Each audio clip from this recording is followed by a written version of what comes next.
Okay, this is a short video on controller replacement. I know the newer fat bikes have a different battery system, but this is an original IGG bike. The process should be about the same, although the mounting might be different. So the good news about swapping a controller, it's very easy. And ignore this. This is a USB port, that a USB inverter that I added so I can plug in lights. So just ignore that. But the standard controller mounts in the box. In this case, you can see up top it mounts with a couple of Allen wrench screws. Very easy to take off. There's also a couple at the bottom, a little harder to take off. But whatever the mounting mechanism, is going to be about the same. So you would unscrew those to start with. And then the rest of it is really just a matter of swapping the controller out, unplugging the wires and plugging the new one in. And what you'll see is all of the wires are color-coded. Now, personally, I find that it's a lot easier to take out the battery bracket for this bike, which would require just an Allen wrench here, and then this frame actually slides up and out. It's easier to get the wires, but you can get at them anyway. And you can see I've actually unplugged one wire here. You see this one here has got a black connector. That's actually that's the throttle. There'll be a couple of red ones. There'll be a green one for the LCD, but they're all color coded and pretty straightforward. The ones that come down from the brake cutoffs, you see that runs through the box. The one that comes down from the brake cutoff are red. It doesn't matter which side you plug it into. The new controllers also have another red connection. That other red connection, which actually won't fit, or I don't think it fits.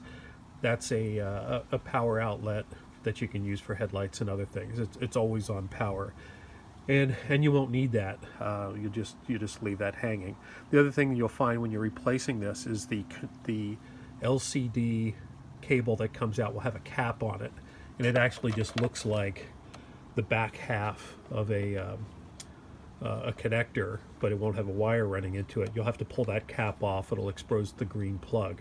Don't lose the cap. If you lose the cap and something happens with your LCD, you're not going to be able to make your bike work again.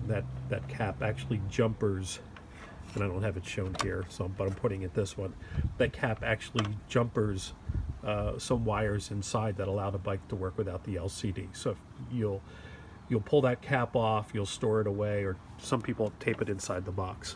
But it's really straightforward. The only other thing that you're going to have to unplug, so the yellow in here is the PAS wire, so that'll reconnect the PAS. It'll run out the bottom. The new ones will have a different power connector. The different power connector you might have to wire on. This one's just red and black wires. You can see the red one here, and it just plugs into the bottom of the cradle. The new ones have a different connector that you might have to snip off and put on here. But for the most part, it's really simple. You just unplug the old ones, you match up the colors, and you plug it in. Yellow will be PAS. The two red ones will be the brake cutoffs. The green one will be the LCD. The black one will be the throttle. Now, the only other thing you have to worry about is running out the bottom of the box down here, which you can't see because that's in the way, will be the motor wire. And then you'll see on this side, it comes out the bottom of the box, as does the PAS sensor. The PAS wire actually plugs in here to the PAS, but that's the yellow cable inside the box.